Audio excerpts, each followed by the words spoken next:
settle in, to let your body sink into the chair. Your feet rest and your hands fall loosely at your sides. Outside, the evening stretches its quiet arms across the moors, and the soft golden glow of twilight lingers on the hills. Here, in this gentle, unhurried world, there is no need to rush. Every sound, the rustle of grass, the distant call of a bird, the soft trickle of a stream invites calm. Tonight we step into a small croft nestled between grassy slopes, where smoke rises slowly from a stone chimney, and the air carries the sweet, earthy scent of moss and heather. Here life moves in quiet rhythms, each moment full of presence and simple beauty. Let the soft warmth of the hearth, the gentle crackle of the fire, and the hum of the evening settle your mind. Let us wander together through this tranquil day, where every breath feels like a lullaby, and every heartbeat reminds you that you are safe, at peace, and deeply connected to the world around you. The soft glow of twilight settles over the western edge of the Highlands, where the hills roll like the quiet breath of the earth beneath an endless sky. The sun, now nothing more than a shimmering ribbon of gold beneath the horizon, leaves behind a hush so deep it feels like the land itself is exhaling after a long day. The air carries the crisp freshness of heather and damp moss, mingled with the faint salt-sweet scent of the nearby sea. It's the kind of evening that invites stillness, one where time slows and every sound seems to stretch into something gentle, like the creak of an old oak limb, the lap of water on a quiet shore, or the distant call of a curlew winding its way through the cool air. If you close your eyes, you can almost feel it, the world softening. There's no rush here, no need to hurry. The sheep have wandered back to sheltered folds in the hills. The cattle lowered their heads to graze slowly in the long shadows, and even the stream, once brisk and chattering over stones in the morning light, now meanders with the ease of a lullaby.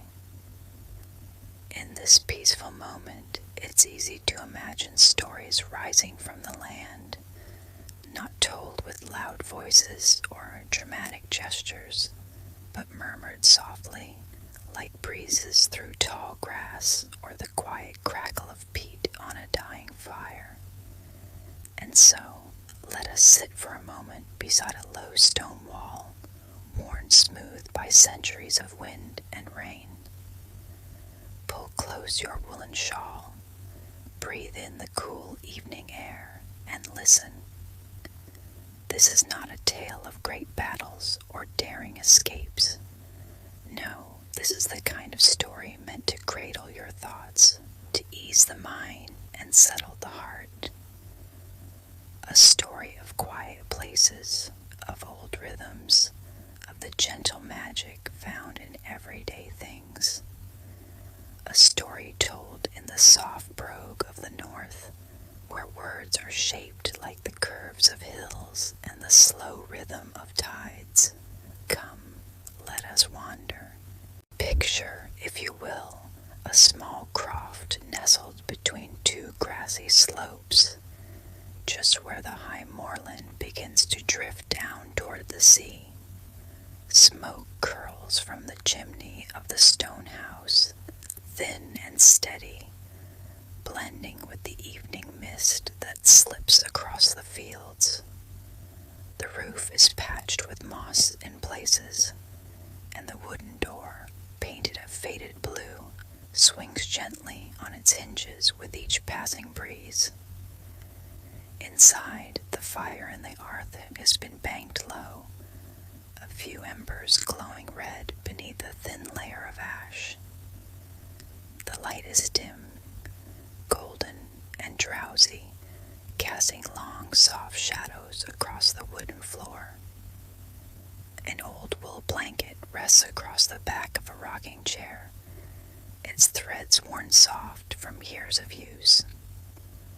On the table near the window, a lantern burns with a low, buttery flame, and beside it lies a half-knitted sock, gray wool looped around wooden needles, forgotten for now. The room feels lived in, warm, and full of quiet comfort. You can almost hear the faint ticking of the grandfather clock in the corner, its pendulum swinging like a heartbeat, steady and reassuring. Outside, a sheepdog named Tam lies curled near the back step, his chin on his front paws, watching the world with calm, dark eyes. His fur is thick and slightly damp from the evening dew, and every so often he gives a little sigh, as if contentment has settled deep in his bones. A few yards away, the Croft's small garden sleeps beneath a light frost. Rows of cabbages and carrots are covered with straw, while late-blooming thyme and mint send up shy scents with every breath of wind. Beyond the garden, a stone path leads down to a burn, a narrow, clear stream that sings its quiet song over pebbles dark as slate. The crofter, a woman in her 60s with silver braids coiled neatly at the nape of her neck, sits on the step beside Tam. Her hands rest in her lap, calloused but gentle, and her gaze is fixed on the path. She's not waiting for anyone in particular. She's just listening to the world, to the silence, to the soft hum of life that never truly stops, even when everything seems still. Tonight, she says, was a good day. It began just before dawn, when the first hints of light began to blush in the east. The crofter rose quietly, careful not to disturb the cat, who was curled in a ball of ginger fur under the eiderdown. She lit a candle, its flame flickering like a shy star, and moved slowly through the house. The floorboards creaked a little beneath her slippers, old wood, well worn, each step a familiar greeting. She built up the fire with care, placing a few peats on the grate and covering them with kindling. The flames caught slowly, as they always do, whispering to life with soft pops and the crackle of drying moss. She stood for a moment, hands cupped around a warm mug of tea, steam rising in gentle swirls, and watched the light grow outside. The world was waking in its own time. A blackbird called from the hawthorn tree, his song clear and sweet in the cool air. Then another answered from the bramble hedge. Somewhere across the field, a roe deer stepped lightly through the dew-heavy grass, her head high, ears twitching at the smallest sound. The sky lightened from gray to pale blue, and the stars, those few that had lingered, slipped quietly away. The crofter stepped outside, bare feet on the cold stone step, and breathed in the morning. The air was sharp with freshness, like water drawn straight from a spring. She looked up. A few wisps of cloud caught the rising sun, turning pink and gold for just a moment before the wind carried them off. She smiled, just slightly. "A good morning," she said to herself. "A quiet one." And so began the gentle rhythm of her day. She fetched water from the well, lowering the bucket with a smooth turn of the handle, and listening to the hush of the chain and the soft splash below. The rope was rough against her palm, but she didn't mind. It connected her to something real, something that had been done this way for generations. The bucket came up full, the water so clear it looked like liquid glass, and she carried it inside with slow, measured steps. Breakfast was simple.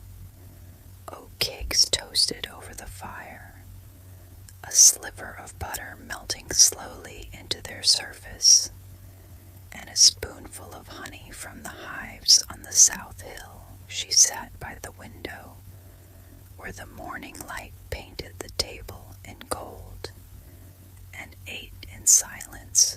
The cat jumped up beside her, purring like a small engine, and rubbed his cheek against her arm.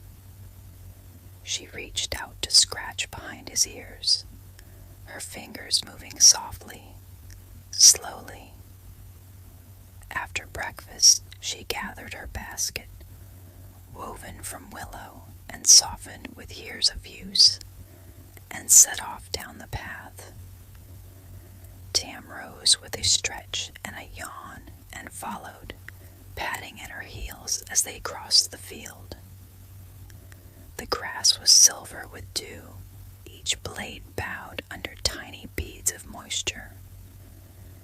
With every step, the crofter felt the damp rise through the soles of her slippers, but it didn't matter. There was magic in the morning damp, she always thought, a kind of blessing.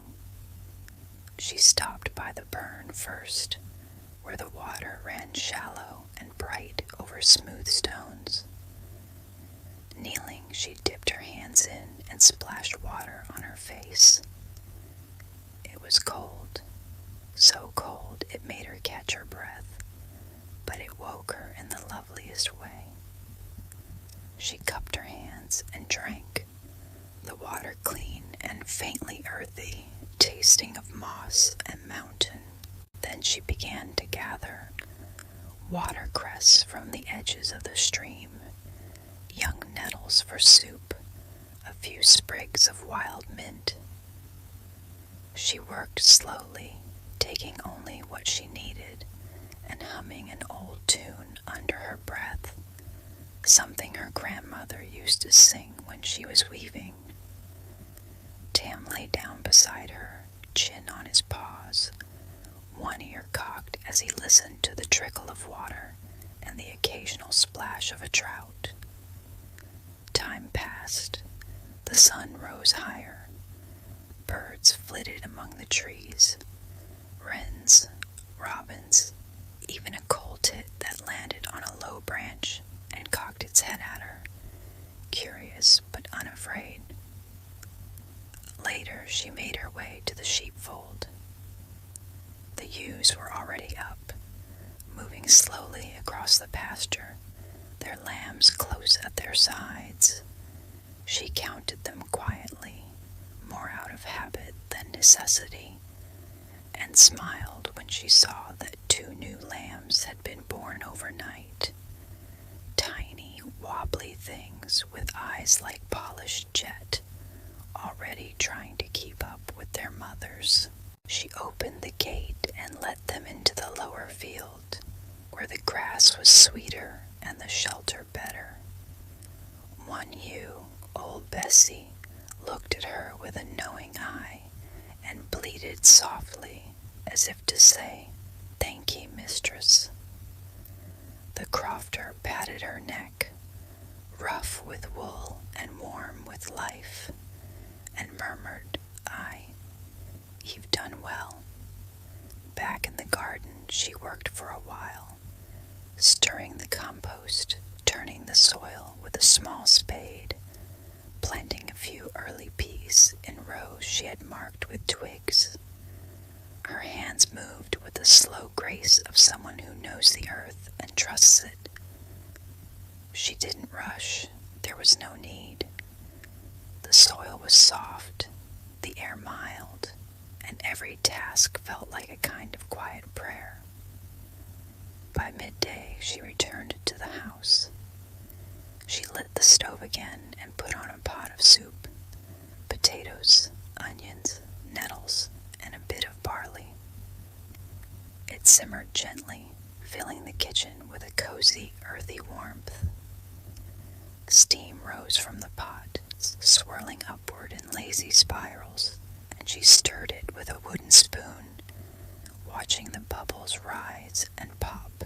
She stood at the sink, peeling potatoes with a small knife, the peel curling away in long, even ribbons. Water ran over her fingers, cool and soft, as she washed the vegetables and dropped them into the pot. The rhythm of it, the scrape of the knife, the splash of water, the hum of the stove, felt like music. A simple, steady song.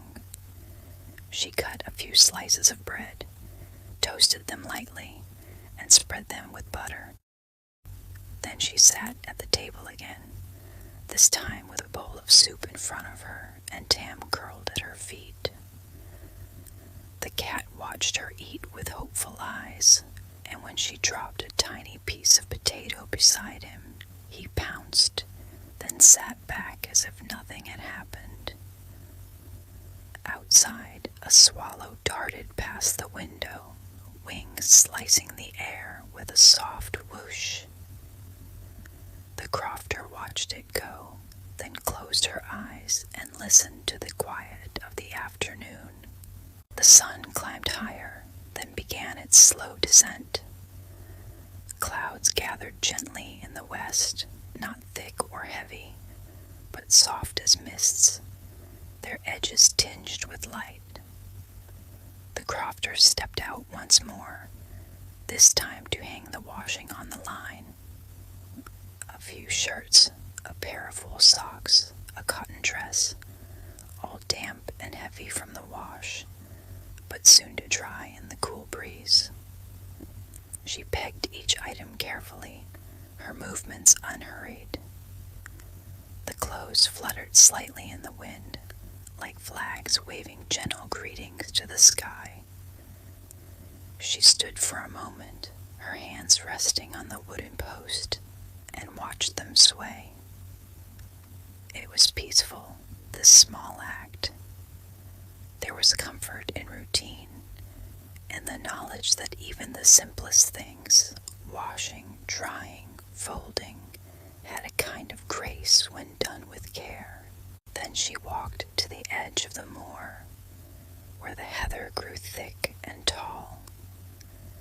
The plants were just beginning to bloom, tiny purple flowers dotting the hillsides like scattered stars. She knelt and ran her fingers through the stems, feeling their wiry strength, and breathed in their honeyed scent. Bees hummed among them, fat and slow, drunk on nectar and sunshine. She picked a few sprigs, not too many, never too many, and tucked them into her basket. They would dry by the fire and later be used for tea or tucked into a drawer to keep moths away. But for now, they were just a gift from the land, taken with thanks.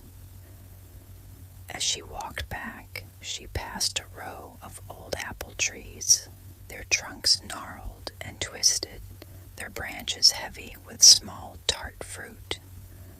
One had fallen long ago, its trunk cracked and softened by time, but still it lived, new shoots rising from its sides, leaves bright green and full of life.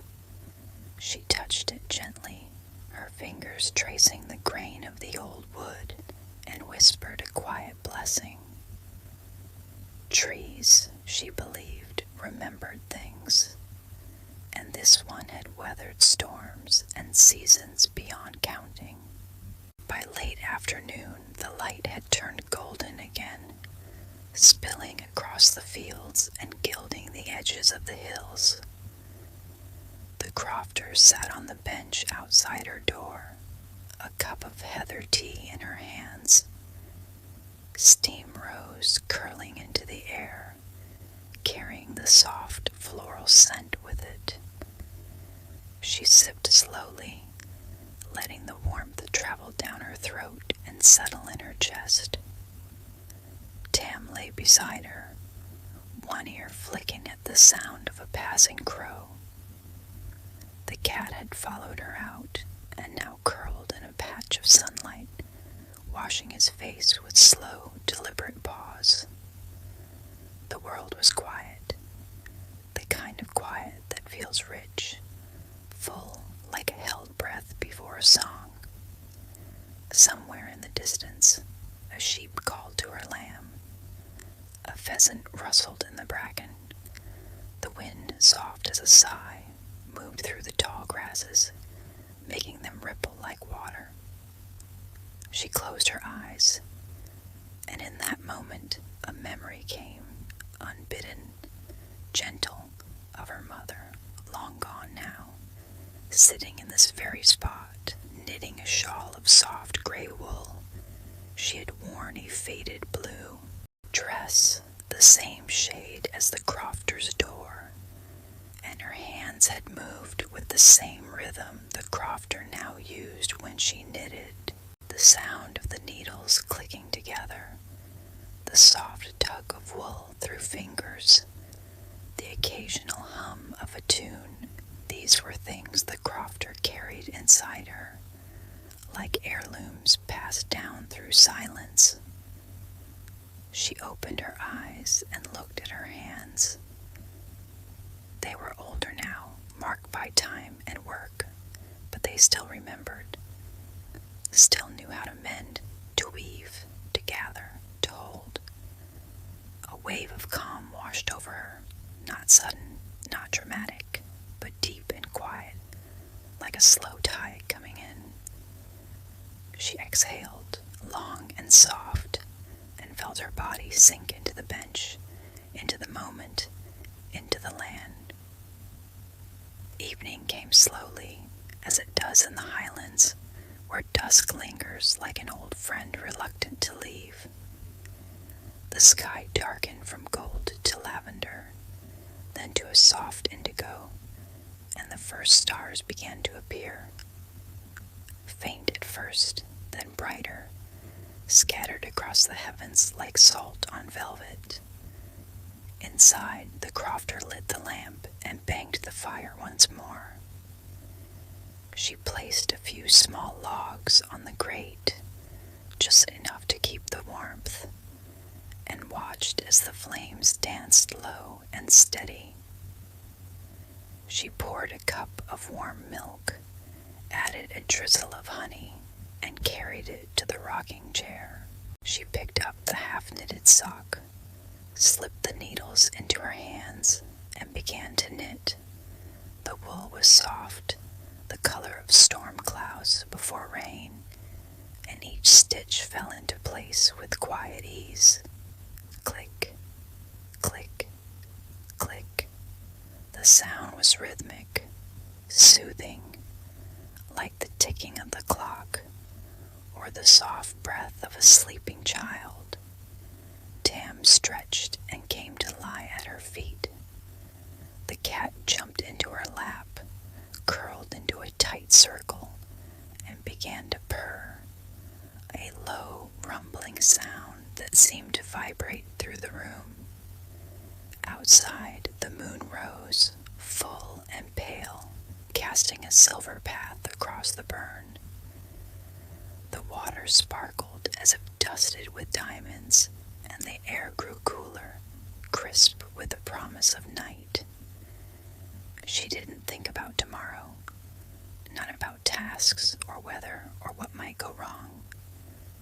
She simply sat, knit, breathed, listened, and as the fire crackled softly and the wind whispered through the chimney, she began to tell herself a story. Not aloud, not really, but in the way of thoughts that drift like smoke. Long ago, in this very valley, there lived an old shepherd named Donnie. He wasn't rich, not by the world's standards. He owned no castle, no great flocks, no silver coins, but he owned something better, peace, a quiet heart, the kind that doesn't race, but beats slow and sure, like a drum beneath a hill. Donnie lived in a bothy, a simple stone hut with a turf roof and a single window that looked out over the glen. Each morning he rose with the light, brewed a pot of strong tea, and walked his sheep to the high pastures. He didn't need a sheepdog. The sheep knew him. They followed like children following a parent, trusting and calm. He spoke little, but when he did, his words were kind. He carried a small wooden flute in his pocket and played it sometimes in the evening, sitting on a rock near the stream. The music wasn't fancy, just simple tunes, old ones, played slowly. But the birds would quiet to listen, and the wind would hush, and even the water seemed to slow its flow.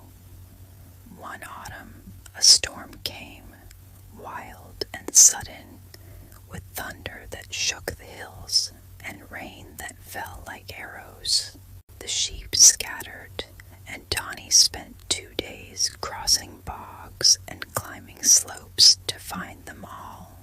When he returned, soaked and tired, he built up his fire, dried his clothes, and played his flute once more. The tune that night was softer than usual, full of gratitude. He fell asleep with the firelight on his face, and in the morning the storm was gone. The sky was clear. The hills gleamed with wet grass, and the air smelled of earth and clean stone. Donnie smiled. It had been a difficult night, but he had made it, and the world, he knew, was still beautiful. The crofter paused in her knitting, her fingers still holding the needles. The story had settled in her mind like a warm blanket. She thought of Donnie, of his quiet strength, of how he asked for so little and found so much. She liked to believe that somewhere, even now, there were people like him, people who lived gently, who measured their days not by what they gained, but by what they cherished. She looked down at the sock. It was nearly finished. Just a few more rows, and the heel, and then it would be done. She smiled. Another small thing completed, another thread tied. Outside, the moon cast long shadows across the garden. The cabbages stood like sentinels in the frost. The stream sang its slow song. A fox called once, far off, then silence returned. She closed her eyes again. And now the wind rises just a little, brushing the rooftop, making the chimney sigh. But it is not cold. It is not sharp. It is the kind of wind that carries dreams, soft, meandering, full of whispers from the moors and the sea. Imagine it, if you will, carrying a scent, a blend of damp earth, peat smoke, and wild roses blooming in sheltered nooks. It slips under the door, swirls around the legs of the chair, and lifts the edge of the wool blanket. It is not intrusive. It is simply passing through, like a guest who leaves no footprints. Now hear the fire, the soft crackle of a peat ember breaking open, the faint hiss of sap in a small log, the low breath of flames curling around the wood. Each sound is distinct, but together they form a harmony, deep, warm, steady, like a heartbeat, like a lullaby sung by the earth itself. And the clock, listen, tick, tock, tick, tock, not fast, not slow, just right, a rhythm that matches your breathing when you're calm, when you're safe, when you are letting go. Tam stirs in his sleep, one paw twitching, perhaps chasing a dream of mice or birds. The cat sighs, snuggles deeper into the crofter's lap, and settles once more. She feels it, the warmth, the weight, the trust, and it fills her with a deep, quiet joy. Now the crofter sets aside her knitting. She stands slowly, carries her cup to the sink, and rinses it with care. Then she feeds the cat a small piece of dried fish, which he eats with slow dignity, as if savoring each morsel. She checks the window, latched, the door bolted, the fire safe.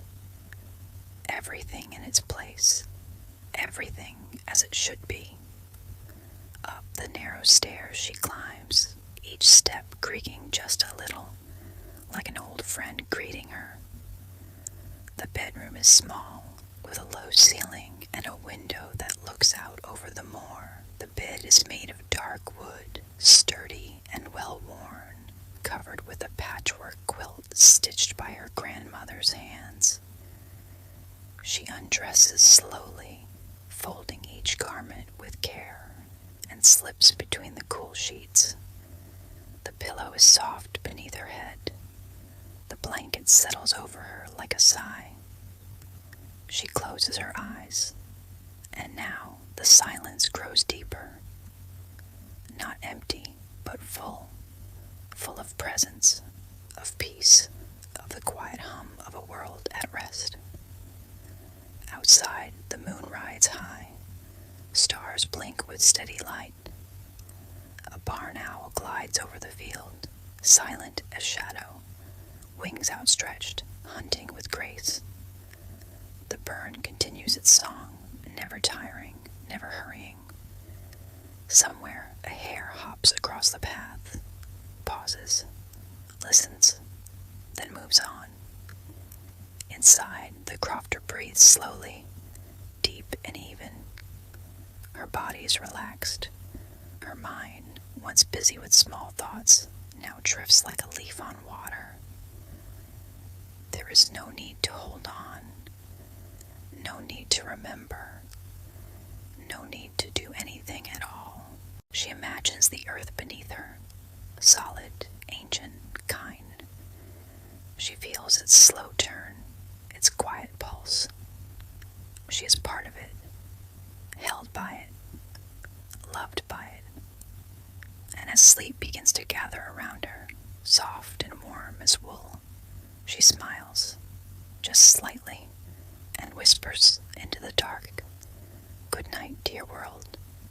Thank you for the day. And now, dear listener, perhaps you too can rest. Imagine yourself in that croft. Feel the cool sheets. Hear the fire. Smell the wool and the peat smoke. Know that you are safe, that you are held, that you are part of this quiet, beautiful world. Let your breath slow. Let your shoulders drop. Let your thoughts drift like smoke, like stars, like the soft wind through the heather. There is no rush, no need, just this moment, this peace. And as the night deepens and the stars watch over the hills and the burn sings its gentle song, know that everything is as it should be. Sleep now, sleep deeply, and dream of quiet places where time moves slow and the earth hums a lullaby older than memory. Dream of stone walls and wooden doors, of sheepdogs and cats, of knitting needles and cups of tea. Dream of a crofter's life, simple, full, kind. And when you wake, may you carry some of this calm with you. May you remember the peace of the moor at dusk, the warmth of the fire, the soft rhythm of a heart at rest. For even in the busiest days, the quiet is still there, waiting, listening, holding you, always. And so the story ends, not with a grand finale, but with a soft sigh, like the closing of a door, the settling of a blanket, the last flicker of a flame before it winks into embers. You are still here, still calm, still breathing, and the night wraps around you like a shawl, soft and warm and safe. Rest now. The world is quiet. You are home. And now, as the night deepens and the stars take their places across the velvet sky, let yourself rest in this quiet. The crofter has closed the door, banged the fire, and drifted into a calm sleep. The sheep lie in the fields. The stream whispers its gentle song, and the wind carries the scents of the moor through the cool air. You, too, are invited to linger in this stillness. Let your thoughts float like clouds. Let your breath slow and deepen. Let the warmth of the hearth and the gentle rhythm of life cradle you. There is nothing to do, nowhere to be, nothing to hold on to, only this moment, soft and alive with calm.